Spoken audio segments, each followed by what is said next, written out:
But I think one of the reasons why these people have this deep-seated anger and resentment is there's a bunch of people out there that have these lives that are deeply unsatisfying, because I think there are so many people that are working all day long doing something that is deeply unsatisfying and almost painful. Yeah, it's soul killing. Soul killing. Yeah. They're stuck in traffic all day, and then they're stuck in a cubicle after that. They relish the time to take a shit in the bathroom and look at their phone. I mean, they literally do that. That's a highlight of someone's day. They get in traffic on the way home. They get home after that, they're watching television, and they're... You ever notice that some people seem to want to hang on to stuff that is bothering them?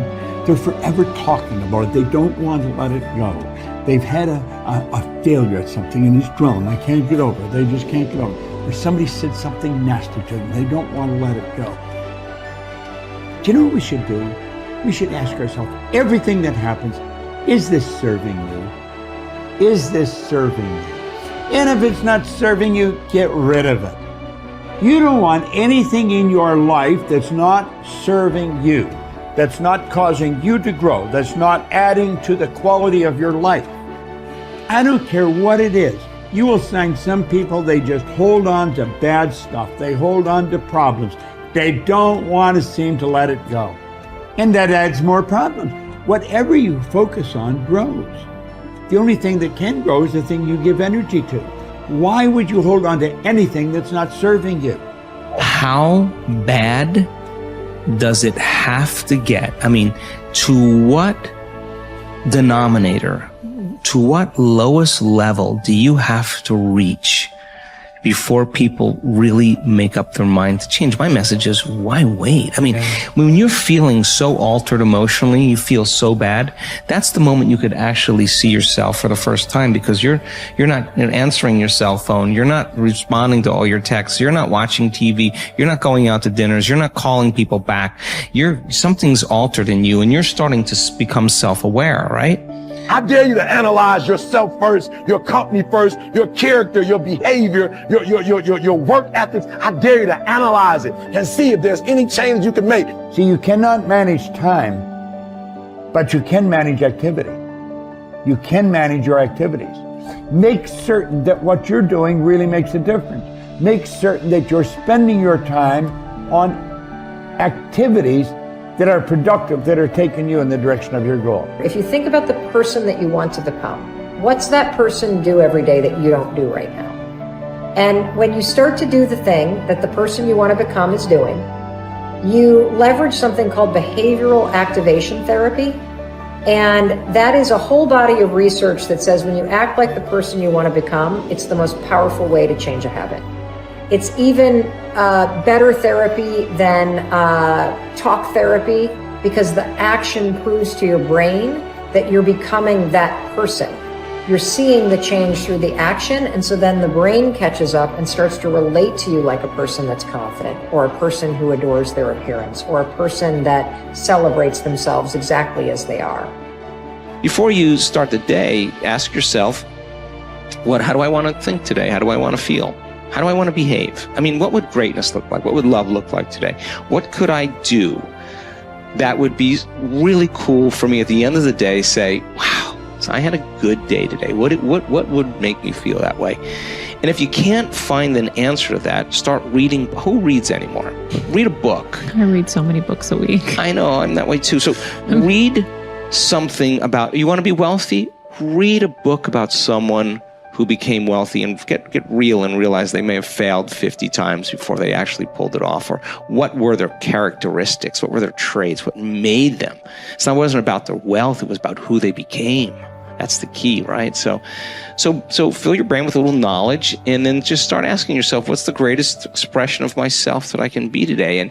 And rehearse it. Rehearse how you're going to be. And then if it leads to a different choice, that's the unknown. Mm-hmm. And just know that it's not going to be predictable. It's going to be a little uncomfortable. That's where the magic happens. If you can stay relaxed and awake in the unknown, things get pretty exciting. When you're back to the known, you're back to the familiar. Don't expect anything to change in your life. And if you say it's that person or that circumstance, you defaulted and went back to the program of the victim, allowing your outer environment controlling your thoughts and feelings. If you truly do this well, This is what I discovered. If I truly feel the feelings of my future before they occur, and I live in that state, I'm no longer looking for it to happen. How could I look for it if I feel like it already has, right? So I try to stay in that state, because then I'm not separate from it. And that tends to be when the magic happens. There's no control anymore. There's no predicting. There's no perfectionism. There's none of. All there is just kind of an experiment. Like, I'm experimenting to see if I changed my thoughts and feelings, if my life will change. And that should be the experiment everybody has. And do it with curiosity, and do it with just seeing if the experiment works. If it doesn't, change something else about yourself until it starts to work. Deciding who are we going to be. You know, we shouldn't hope to end up one day a magnificent, strong, beautiful, capable, kind, loving person. We should start living like that today, hopefully, so that we become that. That who we become is not an accident, but hopefully a purposeful intent. That our days and how we approach our days are literally driven by the intention of who we're going to bring. That we bring our character into each of the circumstances of our lives, and by doing that, maybe we can't always direct every circumstance of our life. We can't control everything, but we can certainly control our responses to them. We can certainly dictate who we're going to be in those circumstances, and that helps us achieve our ultimate destiny that we desire, not one that just lands on us. I think the other thing that really comes to people's into their power is when they really discover that, you know, each of our days is something that we can also design. Not just design who we're going to be. How are you going to design your day? What's this day going to be about? What's going to get your attention? What's going to get your focus? And what should not be getting your focus is just your inbox, or just what I call browser blackout, clicking around on all these blue links or images, or swiping here and swiping there, and then losing 4 or 5 hours of your day. Because what ends up happening for so many people is they lose 2 or 3 hours to distraction each day, maybe 4 hours of distraction of television a day. And over the course of their lives, now a decade is gone of opportunity, a decade of missed opportunities to connect with your family, to achieve your dreams, to work a little harder, to contribute that thing you always contribute, to learn that skill that you wanted to learn. Like, we have to decide on our days. We have to design them. We have to wake up and decide what this day is going to be about, what's going to get done, what's going to deserve our focus, who will we reach out to, instead of just responding to everybody else's needs. Look back over your life and ask yourself, what activities, behaviors, or decisions have been most responsible for my success in life to date? You will probably find that less than 5% of the things that you have said or done have accounted for most of the success you have enjoyed. You may find that it was your unique ability to solve a particular kind of problem or to take advantage of a particular type of opportunity. You may find that your special talent was an interpersonal skill that enabled you to influence and persuade other people at a particular time and place. You may find, on analysis, that it was an ability to take charge and accept responsibility for accomplishing a particular goal. Whatever has been responsible for your successes in life to date may be a good indication what you should be doing in the future. Analyze your work based on the measure that I call return on energy. Leaders in every field deliberately apply their talents and energies where they can achieve their greatest return on the amount of energy, mental, emotional, and physical, that they invest in any endeavor. They refuse to take on jobs or work in areas where they cannot perform at exceptional levels. They treat themselves as valuable resources, and they spend their energies very carefully. One of the questions that you might continually ask yourself is this the best possible use of my time and energy? Is what you are doing right now the most valuable thing that you could be doing, given your particular combination of talents and abilities? Often answering this question will help you to see that there is a vast difference between what you are currently doing and what you should be doing if you want to be fulfilling more of your potential. Once you have chosen your ideal job or occupation for this stage of your career, your biggest responsibility is to make the decision to become very good and then to become excellent at what you do.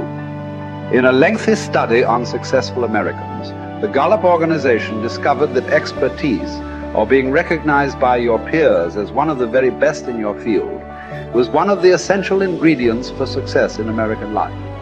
We said before that self-confidence comes from positive knowing rather than positive thinking.